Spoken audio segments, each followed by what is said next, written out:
čekali jaro a zatím přišel mráz. Tak strašlivou zimu nepoznal nikdo z nás. Z těžkých černých mraků se stále sypal sníh a vánice sílí v porivech ledových.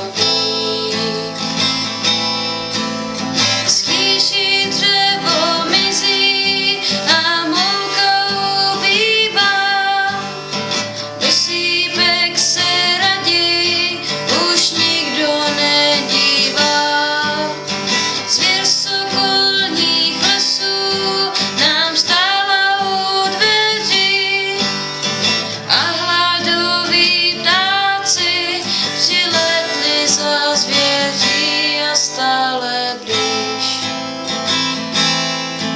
Pak jednoho dne večer, to už jsem skoro spal, když vystrašený soused na okno zaklepal. Můj chlapec doma leží, v horečkách vyvadí. Do města bych zajel, snad doktor poradí.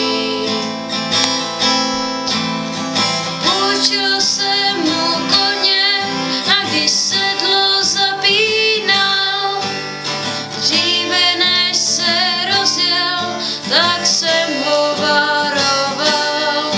Nejezdi naší zkratkou, je tam velký sráz a v téhletý bouři si snadno zlámeš vás, tak neriskuj.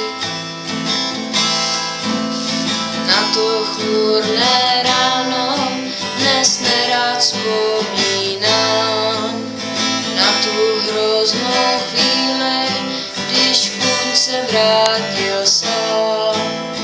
Trvalo to dlouho, než se vítr utišil. Na sněhový pláně každý si pospíšil. Jeli jsme tou zkratkou až k místu, které znám, který bych té noci snad nejel ani sám. Pak ho někdo spatřil, jak leží pod srázem, krev nám tuhla v žilách nad tímto obrazem, jak klobouk snal. Někdy ten, kdo spěchá, se do